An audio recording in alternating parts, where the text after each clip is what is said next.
Hello, everybody. The topic of discussion today is in respect of power of attorneys.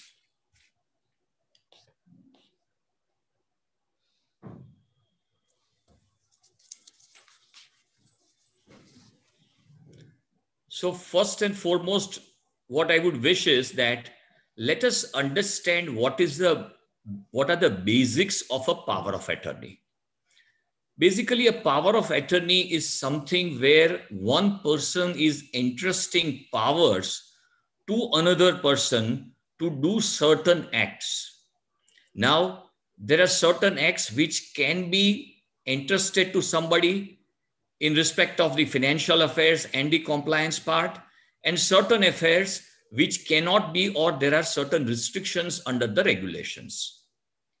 So basically, it is giving power by one person to another person in a circumstance that the person whom, in respect of whom the transactions are supposed to be carried out, might be absent in the country or might not be in a capacity to carry out those transactions himself.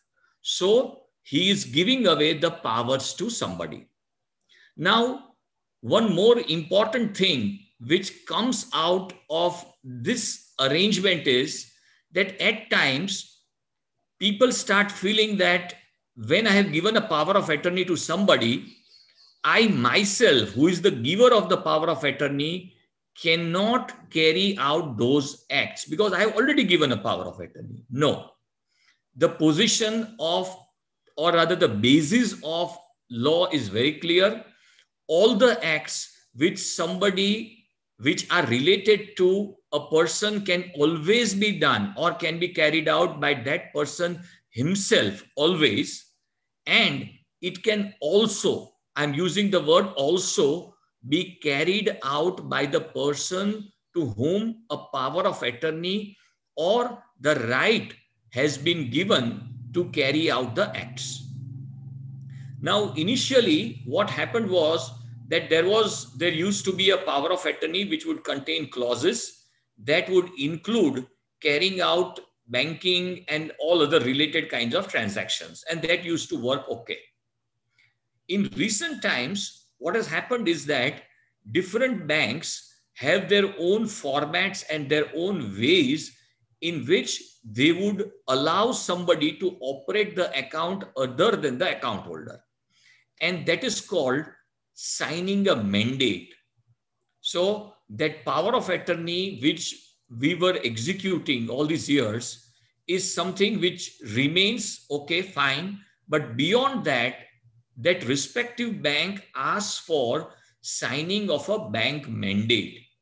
And at times what happens is that they recognize only their bank mandate and they do not respect whatever are the powers which are given under the power of attorney. Say the power of attorney would contain that banking transactions can be carried out on my behalf. But the respective bank would say that the account holder need to sign my bank mandate. Then one another thing which is very important at times it creates misunderstanding and misconceptions is that this power of attorney is something which is for eternity. No. This power of attorney would come to an end the moment either of the giver of power of attorney or the receiver of power of attorney is no more. He or she dies. So if I have given a power of attorney to somebody, if I am no more, then my mandate or my giving away of powers to somebody doesn't remain operative at all. So the power of attorney would get dissolved the moment I die, who is the giver of power of attorney. The same holds true the other way around, that if the receiver of power of attorney dies, then obviously the person whom the giver of power of attorney was expecting that you carry out transactions on my behalf, he is no more. So then that arrangement doesn't exist at all. There are certain exceptions under the Power of Attorney Act wherein powers of attorney would still be valid even when the person who is giving away the power of attorney dies. But then those things are exceptions, and in certain situations only, wherein the power of attorney is given by way of a agreement or by way of any kind of other arrangements for a consideration. But broadly speaking, and in common practice, a power of attorney would come to an end as soon as the giver or receiver of the power of attorney dies. Now, coming to the next part, and which is quite important, is that what are the important clauses that should be a part of the power of attorney? The simplest and the first and foremost answer to it would be that all the need specific clauses, say I am a non-resident Indian, I am going out of the country. So I need to envisage, I need to think that these are the transactions which would suffer for the reason that I am not in the country. In respect of those actions which would suffer in my absence, I should give the power of attorney. So the first and foremost thing is that it has to be need specific. Whatever are the needs in respect of the transactions to be carried out, that should be a part of the clauses of the power of attorney. Then certain clauses or certain things which have emerged in recent times. The reason why I'm saying is that we see so many power of attorneys which were drafted 10 years, 15 years, 20 years back, and they are still with the person to whom the power of attorney has been given, and they are something which are still operative. But then there are certain clauses which are missing. What are the kinds of clauses which one needs to take into consideration, or which one needs to be mindful in the present times? 15 years back, there weren't demat accounts. So today's power of attorneys should contain clauses that it should be able to operate a demat account. Then when it comes to operations for the government saving schemes at certain places or certain government saving offices, they require that there has to be a specific power in that regard. Say, to carry out transactions with the postal department or with the public provident fund. So there has to be a specific mention. It is something which at times we have seen that different departments demand. Then if, say, I move out of India, I have my HUF. So I need to give powers to somebody that person to whom the power of attorney is given acts as a karta of my HUF as well. Then if I was a partner or a proprietor in any kind of a partnership firm, or maybe a proprietor in a business, then appropriate or powers which will be enabling to carry out those functions should be given. Then if I'm a director of a company, then appropriate powers should be given. At times, receiving claims under the will. Say if somebody dies and I'm supposed to receive a claim, but I'm not in the country. So the person who is the person who is in charge of giving away the bequests of the will, that person would demand that I want a receipt of the monies that are received under the will. So the power of attorney should contain that one can receive the claims under the will. Then a specific mention that FDs can be prematurely encashed or accounts can be closed. At times, banks require a specific mention of this kind in the power of attorney, and only in that situation they will allow a premature encashment or a closure of the account. Then these are the general clauses that in recent times should find in the body of the draft of the power of attorney. Then when it comes to movable assets, a movable assets related power of attorney needs to contain all the clauses as to These are the kinds of transactions for which powers are given, and a simple notarization, either in India or abroad, is enough. The moment that power of attorney, which is maybe at times even on a plain paper, executed or rather signed before a notary public outside of India, can be received in India, and later on, appropriate stamp duty on it can be paid. Say if in the state of Gujarat, the stamp duty on the power of attorney of movable assets is 300 rupees. So if on a plain paper, if I send a draft copy to a non-resident who is outside of India, that person takes prints on paper, plain paper. Obviously, there aren't stamp papers out there in the foreign country. So he takes prints on plain paper, signs it before notary public, and sends it to India. The moment it's received in India, then appropriate stamp duty is supposed to be paid. As I said, in state of Gujarat, it is just 300 rupees. So on the payment of that 300 rupees of stamp duty, that power of attorney becomes a valid power of attorney as far as movable assets are concerned. Now, what is required in case of assets which are immovable assets, right? Our understanding and our study says that those kinds of power of attorneys which used to be operative or which used to work in earlier times, which were just notarized, would not work for immovable assets anymore. This is our understanding, and this is our way of interpretation of things.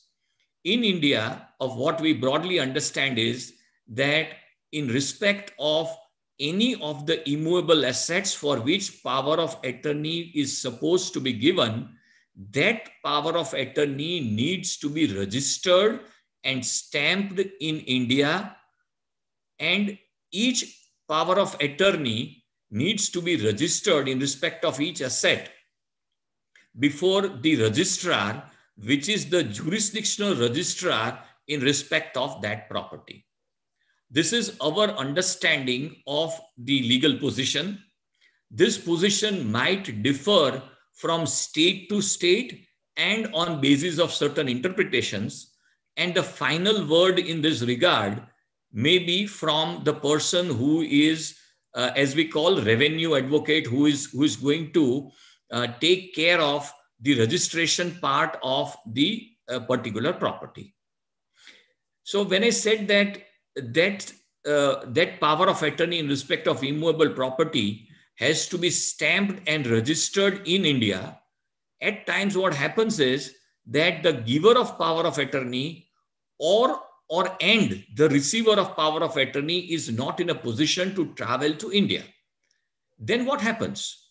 There is an arrangement that the giver or receiver, whosoever is outside of India, can sign this before designated officers in the Indian embassy outside of India and submit that duly signed power of attorney in India within that period of 90 days and get it stamped and verified, and that becomes a valid power of attorney.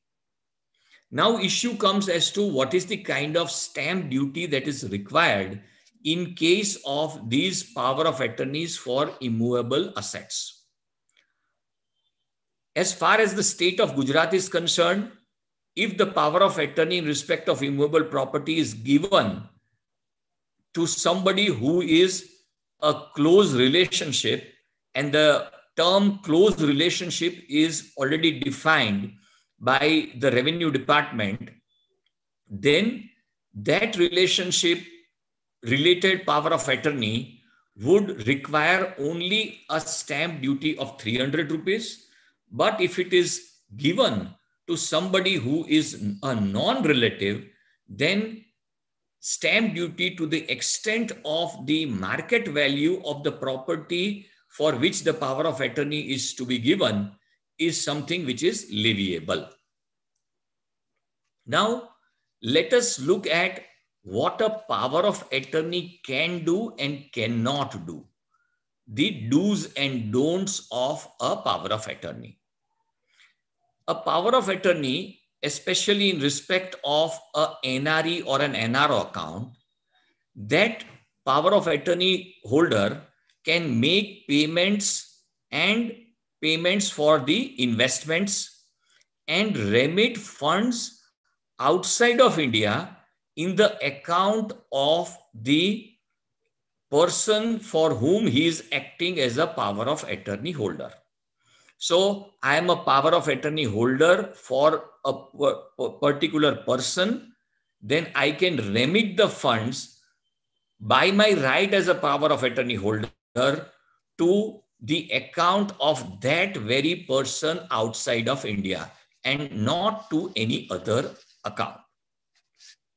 Then the important thing which a power of attorney cannot do is he cannot gift monies from the account of from an NRO or NRE account or an account of a non-resident Indian.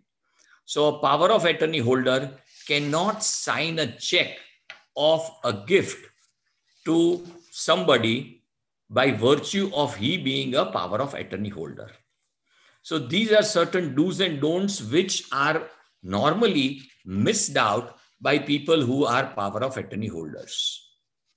Then one thing which came up in my mind recently is that a thought that his power of attorney, because earlier what used to happen was that anybody who was going abroad, despite the fact that he was under a lot of rush going outside and preparing so many things because he was going for good at times outside of India. But one of the most important things that he would not miss out in doing is that he would execute a power of attorney. But now the things are slowly and they're quite changing.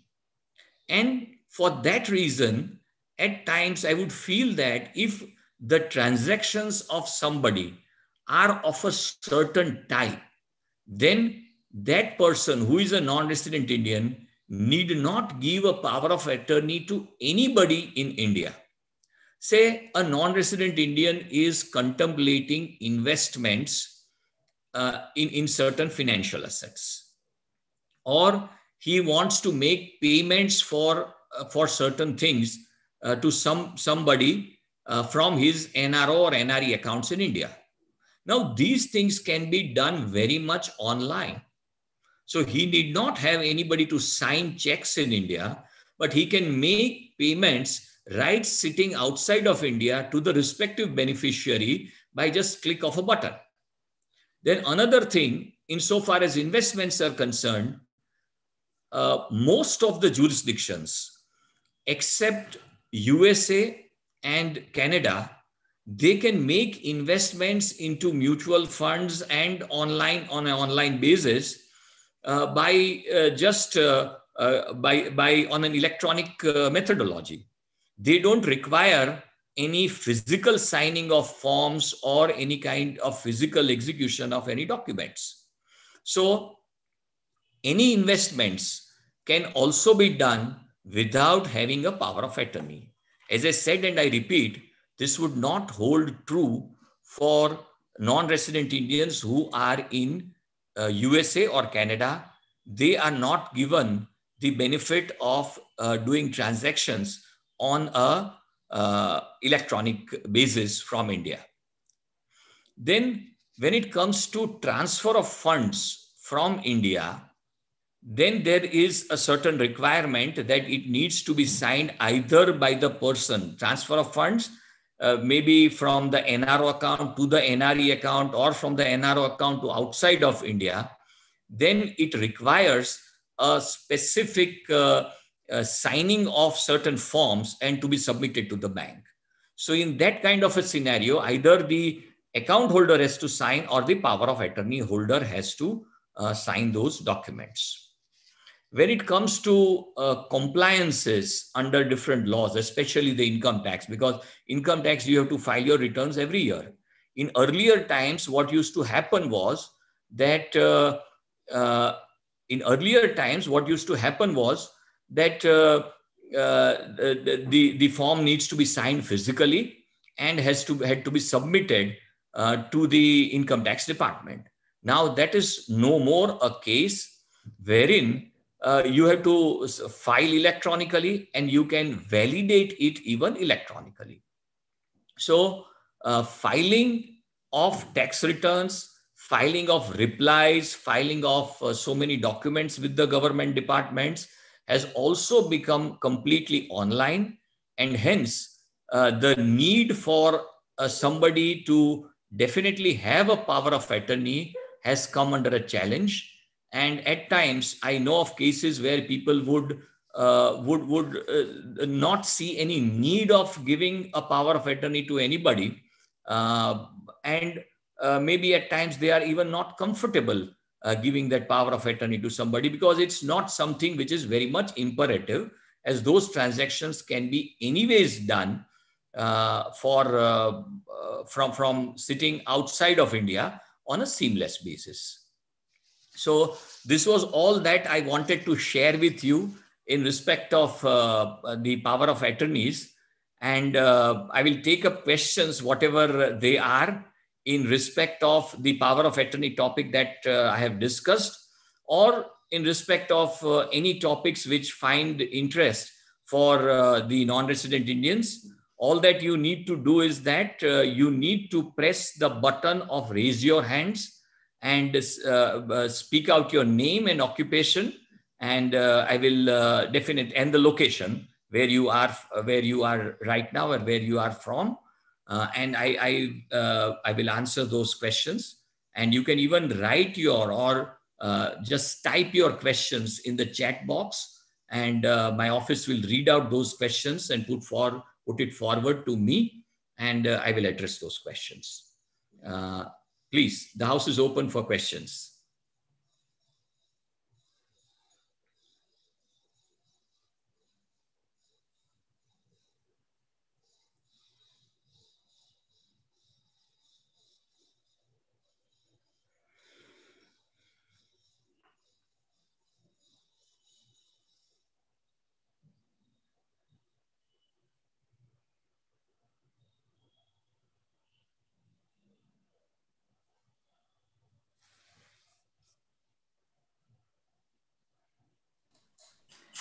Hello. We have a question that if a power of attorney is executed for an immovable property to a specific person, then can he receive those sale remittances in his bank account? The power of attorney holder can just sign those documents, and the remittances have to be received in the account of the owner of the power of attorney. Somebody cannot receive those remittances, or rather the amounts, on somebody else's behalf. They have to go to the account of the respective asset owner, the immovable property owner. Okay.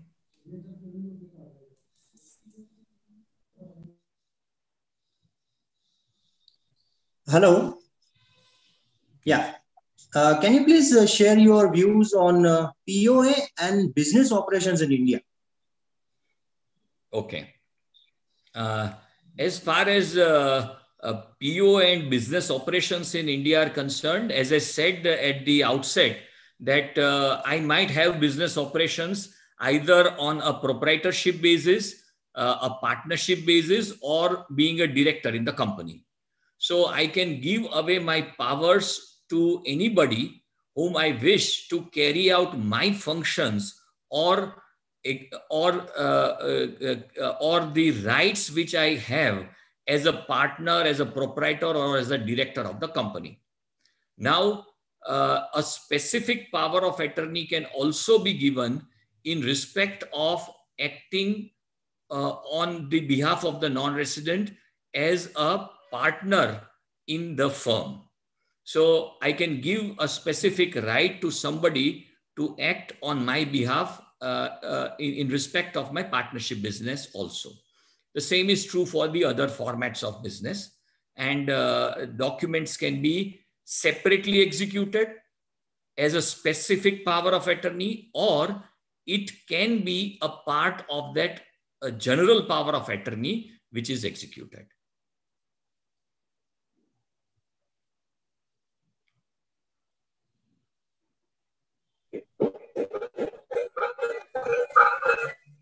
Hello. Yes. Sir, are there any limits for a power of attorney while making the payments on certain transactions? No, there aren't any limits specifically for making any payments. The only thing is that that person needs to be authorized. Otherwise, there aren't any limits specifically built under law. If a bank, for their own reasons, has got certain limits, but I understand, I have not come across through a case where there are certain limits on the amounts of amount which could be transacted by a power of attorney in terms of any caps.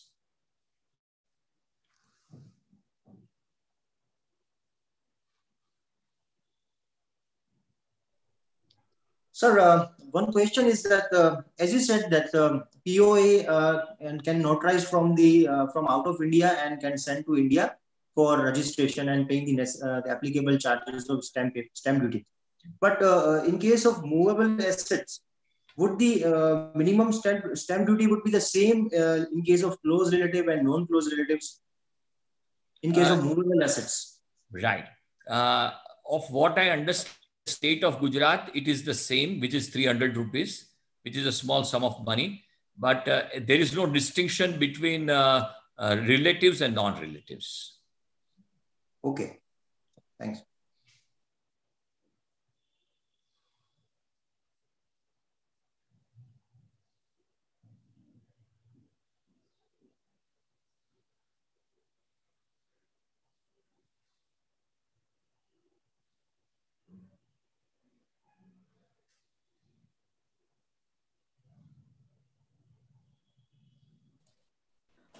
Can a power of attorney be authorized to multiple persons, or for different powers for different authorizations to different persons?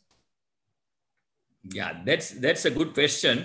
At times, what happens is that, say I am a non-resident Indian, I would in the first place give a power of attorney to my father, but then I know that he is of a certain age. He might himself be incapacitated in carrying out certain transactions on my behalf. So what I can do is that I can give a power of attorney on a and/or basis. So it will be my father and/or my brother. So that is the manner in which a power of attorney can be given to somebody. Then say in respect of certain specific kind of requirements, say in respect of banking and those transactions, I give a power of attorney to my family members. But when it comes to power of attorney in respect of my business, I might give that power of attorney, being a non-resident, to somebody who is my trusted employee, my team member, or some partner or some other director. So that can make life for operations of that particular business quite easy and seamless. So in a nutshell, the answer would be that yes, multiple people can be assigned the rights of power under the power of attorney, and different power of attorneys can also be executed for different purposes.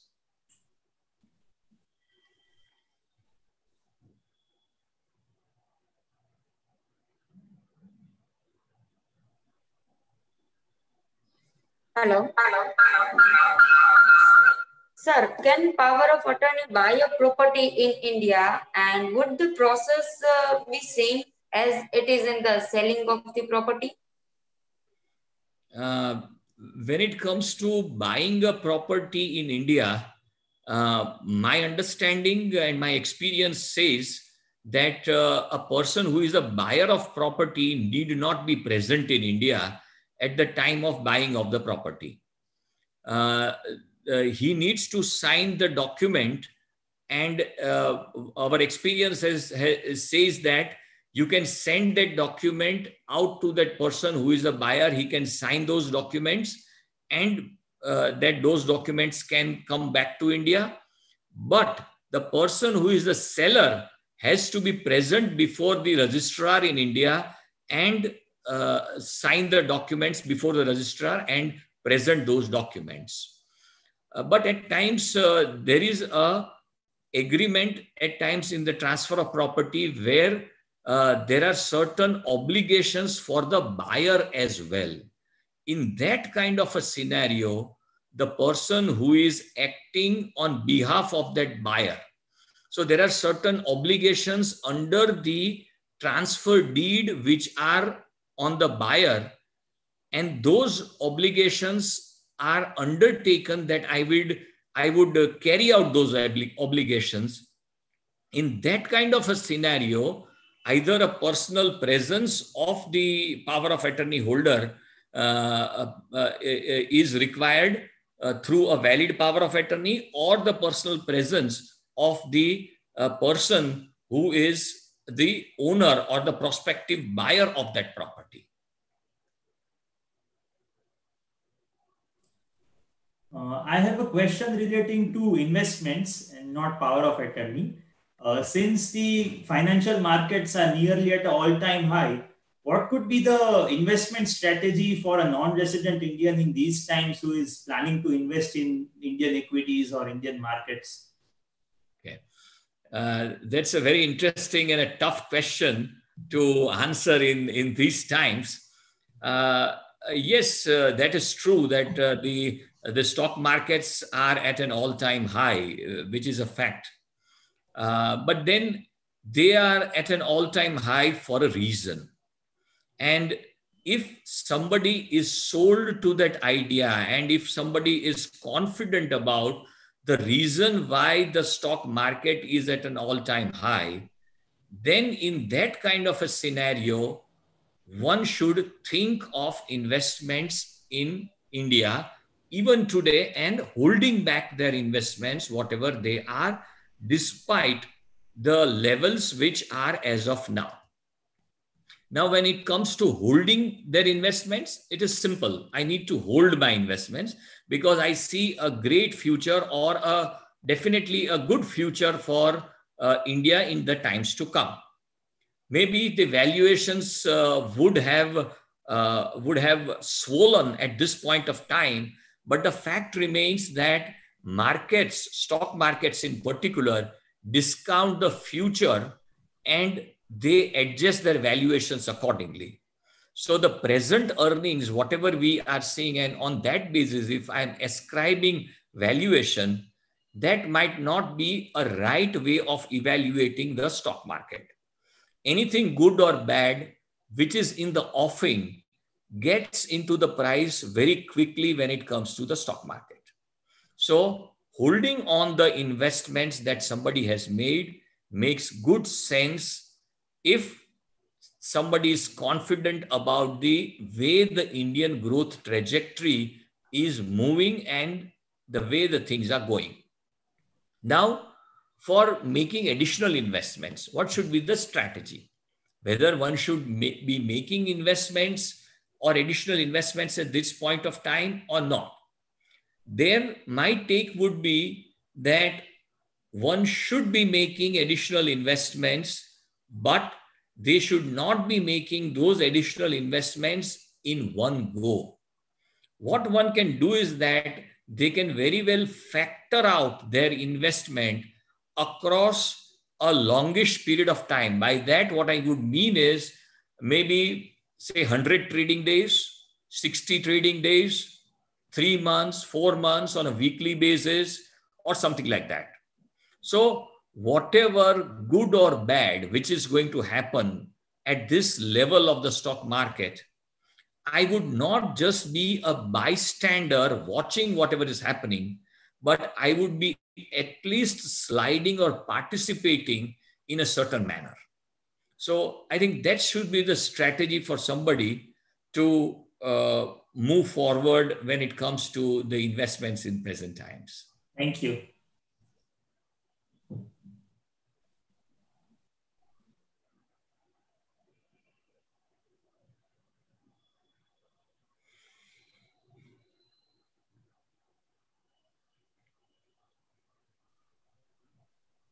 Hello, this is Dilip. Hello, how are you? Okay, good.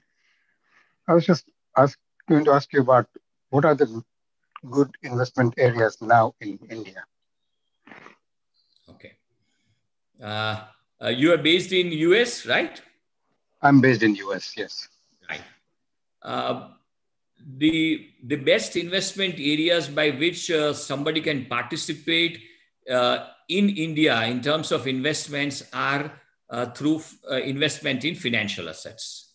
And by financial assets, I would definitely feel that one should be investing into equity-oriented investments through which one can participate in the India growth story or whatever is the kind of good things which somebody is confident about, that which are in the offing as far as India is concerned. So today, the way the entire scenario has built up is that India is becoming more and more concentrated on their own reliance, and insofar as the manufacturing part and every other part where the erstwhile presence of China was in India.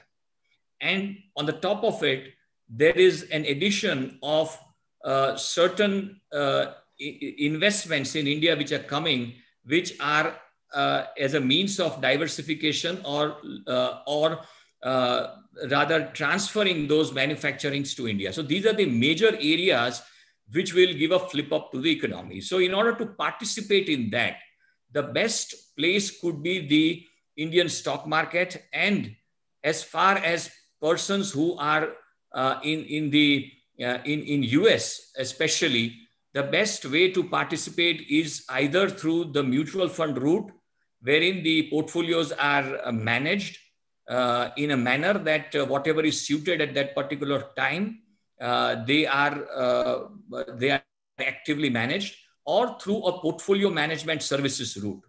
So these are the ways in which anybody should be investing in India. And the positive part in the times to come is that it's not just the India development or India growth story which one should be looking at, but the rupee dollar equation is also now in the times to come, the way the view is that the Indian rupee is not expected to drastically depreciate vis-a-vis the US dollars like all the emerging market currencies.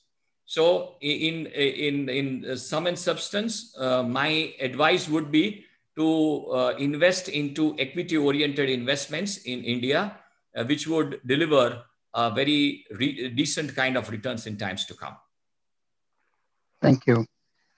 One other question, with the COVID-19 around, things have changed.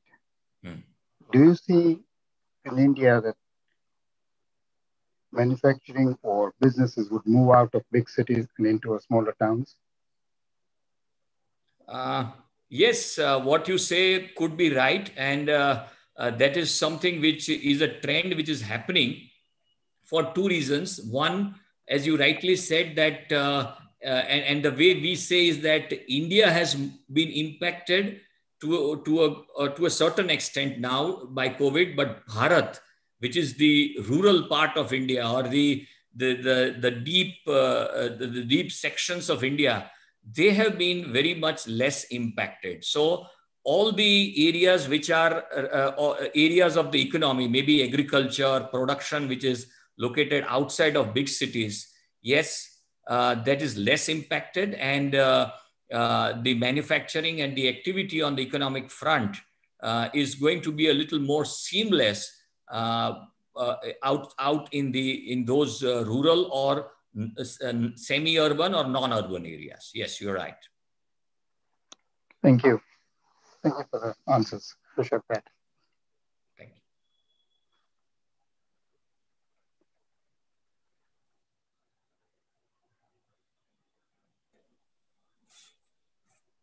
Hello.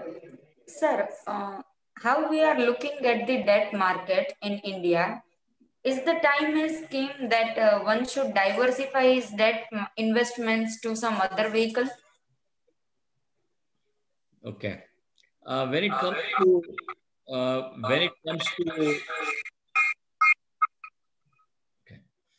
when it comes to investment by non-resident Indians in debt-based instruments, in my view, the developed markets who have got an exposure, people from the developed markets or non-resident Indians from the developed markets who have got exposure in India in terms of investments in financial assets, if they are willing to take some kind of a risk and they are comfortable with some kind of a risk, investment into debt-based investments at this juncture might not be a very great idea.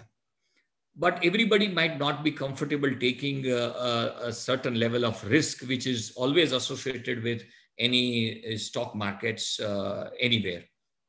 In that case, if this money is from non-resident Indians were from developed markets, I don't see a great reason for those monies to be in India. Because as I have always been saying at different occasions to different people, that all the returns which are in US or maybe in UK are akin to that in India. The point is, somebody would say that on the face of it, the rate of interest in India are on the higher side, and the rates of interest in US are on the lower side. But the fact remains that the real rate of interest, which is the interest rate, which is the nominal rate, the rate at which the banks take those deposits, minus the inflation, is the real rate of return. Now, when you compare the real rate of return across these two economies, maybe India or maybe a US, then there isn't a lot of difference. India is running an inflation of at least 4%, which the RBI is quite comfortable with. So if on a 5.4% fixed deposit of State Bank of India, if there is a 4% inflation, then my net return is just 1.4%. Whilst in case of US, I don't see there is any great inflation. And if from the rate of return, which is a risk-free return, if you deduct inflation, then there is hardly any difference or there is any material difference between the rates of return. So then if somebody is thinking of just investing into debt-based instruments, India might not be a very great opportunity for them. It's better that to invest those funds in their respective countries where they are right now residents. When it comes to non-resident Indians who are from the Middle East or Africa or some other jurisdictions, yes, it does make sense investing into Indian debt-based instruments. And there, the most favored kind of debt-based instruments for non-resident Indians is a NRE account, because NRE account would give a tax-free return, and at least some of the savings can be in the NRE account. They can look at an FCNR account if they want an exposure fund sitting in India, but taking an exposure outside of outside of India currencies. Yes, that is an option. So these are the two major areas where somebody can look off for investing. If there are NRO funds, then they can look for fixed deposits into institutions like an HDFC, which will give a better rate of return. By today's standards, it would be 6.25 kind of a return on a fixed deposit. So that could be in respect of the NRO money. So these are the kinds of debt-based instruments which somebody can look forward to.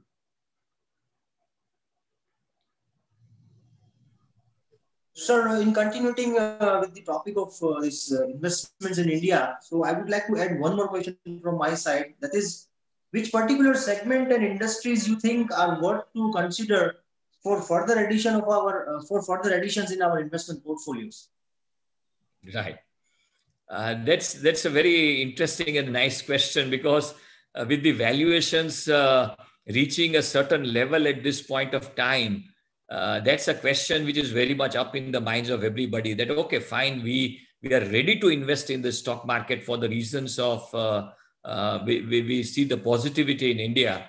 But then which are these sectors or the segments one should be rather concentrating or investing on? Of whatever understanding I have and my readings and exposure, I would feel that there are two major areas which one can think of, especially at these valuations, is the pharma sector and the information technology sector in India. The pharma sector, say whatever is going to happen in times to come, or whatever is in the offing, good, bad, whatever, the pharma sector is quite very well protected against those kinds of happenings in the times to come. When it comes to the growth part, so one is that whether it is a protection of value. Yes, pharma offers a good protection of value on the downside if the market goes into that direction. Now, if we look at the growth part, the kind of growth opportunities which the Indian pharma companies have for several reasons is something which is quite immense in nature, with the need for the pharma related products across the globe. One, two, the kind of impetus that the Indian government is putting, because in earlier times there were so many the basic drugs which were imported from China. So it is expected that there would be a lot of incentive for manufacturing, especially the pharma related products in India, to make India as not just self-reliant, but as a hub for pharma manufacturing in India. So pharma as a sector, pharma and healthcare, because healthcare is at times a little wedded with pharma. So that is a sector which I see a good potential in. And the second sector is the information technology sector. There, when it comes to information technology, there are certain advantages in terms of the kind of downside protection it would have, because because Indian IT is basically, they are service providers. They provide services to all the major corporations across the globe and earn their revenue. Now, all those major corporations, they are in definitely good health. They are increasing their business and exposure.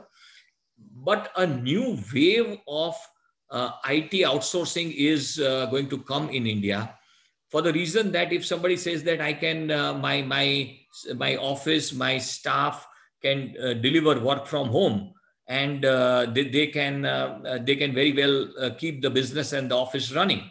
So someday that thought process might lead to a situation where somebody would feel that if my employee can sit in some location and deliver me, why can't I think of handing over that work to somebody in a Bangalore or in Hyderabad and reduce the cost quite drastically.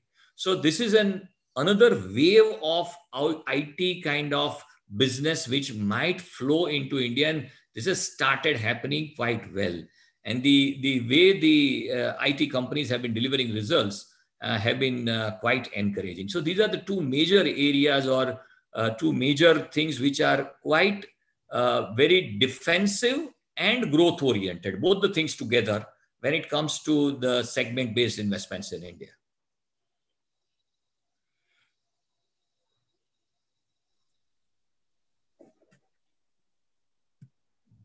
Sir, what are the expectations from the upcoming budget?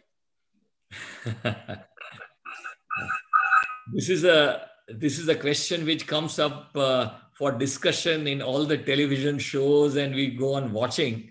But I'll tell you, whatever are our expectations, it's like man proposes, God disposes. So they have their own line of thinking and own set of constraints the government might be having. And everybody who is asking for kinds of expectations would have their own thought processes and maybe at times vested interest. But the government has to look at things in an overall basis, on the basis of the constraints of the revenue, and deliver things. Having said this, yes, the expectation on a broad basis is something which is very clear, that now the focus of the government is definitely on the aspect that India needs to revive its manufacturing. Manufacturing and Indian business needs to be supported in a big way. And the COVID-stricken economy of the country needs support. So these things are definitely going to be the cornerstone of whatever are the policies which would be put forward in the budget.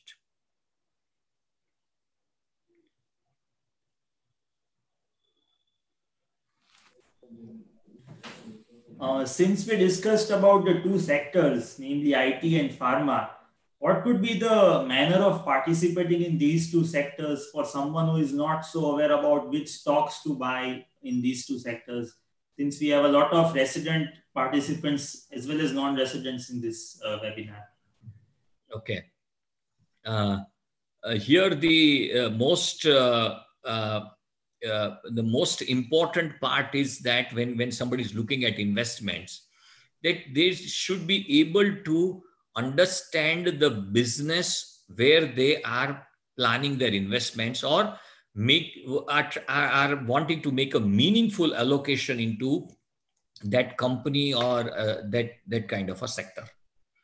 We had an elaborate discussion insofar as the pharma and healthcare sector is concerned and the information technology sector is concerned. But as you very rightly said, that there is a question as to which pharma company, which drug company, which healthcare company is something which would deliver on the lines which are expected from the sector, and how they will be able to take up global competition and the competition within the country. Because pharma companies, if we take for instance, they've got different business models. Either they are catering to the Indian market or the global market or the bulk drug market and so many and so forth, so many of the things. Certain lines of research and manufacturing are profitable, some are not so very profitable. So that's something which requires a lot of technical understanding of things and analyzing of things. What is the US FDA going to do in respect of a particular company? So that's a complex thing. The same is true for the IT companies. Which IT companies would be able to shore up their margins? Which are the areas which they are catering to? And what are the prospects of those companies, those corporations where they are exposed to? So that's a complex affair. So the simple answer to this complex affair is that invest in a managed portfolio and managed portfolios. So if I am supposed to allocate 100 rupees, and if I say that 50 will go to IT, 50 will go to pharma, in that 50 to the pharma side, maybe I will take good quality mutual funds or managed portfolios of say 25 each and put that money to work, which is a basket of stocks on pharma and health. And then the same holds true for the IT side as well. So managed portfolios, especially into these kinds of complex sectors, is something which is the answer when it comes to investments.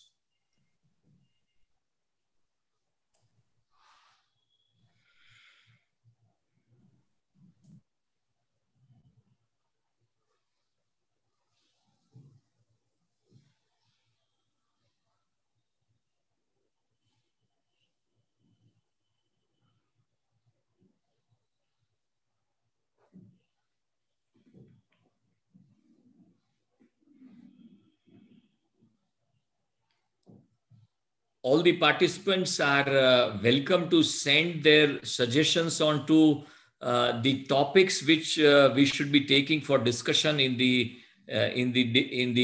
weekends to come. These are the topics that we are taking up on the basis of whatever understanding that we have in respect of the need of the respective the non-residents. But we can take up those topics also which would find interest for the non-residents to get a little more insight and information, we can definitely talk on that. And we are planning a session on the union budget. On the union budget is supposed to be delivered on the 1st of February. And we are planning a presentation especially for non-resident Indians on that weekend, Saturday in the evening. And we'll be putting forward the details to everybody. And all are welcome to participate. People can put forward their questions, their suggestions, whatever they might be, on either on all our connecting points, may it be by email, on our social media platforms, or anywhere. And we'll definitely like that. We want to be more and more interactive and come closer to and be solutions provider, because in these times, what is happening is that you get a lot of information on the press of the button. Our endeavor for this program is that we want to provide solutions in respect of clinching issues and questions which are there up in the mind of the non-resident Indian. So information, as I said, is abundant, but our endeavor is to provide solutions and reach out to them on a platform where they can just talk freely and ask their own questions. I think with these words, we'll close this session. And thank you very much. Thanks to everybody for participating in this webinar. And we'll meet next week, and we'll continue to meet in the weeks to come. Thank you very much. Thank you.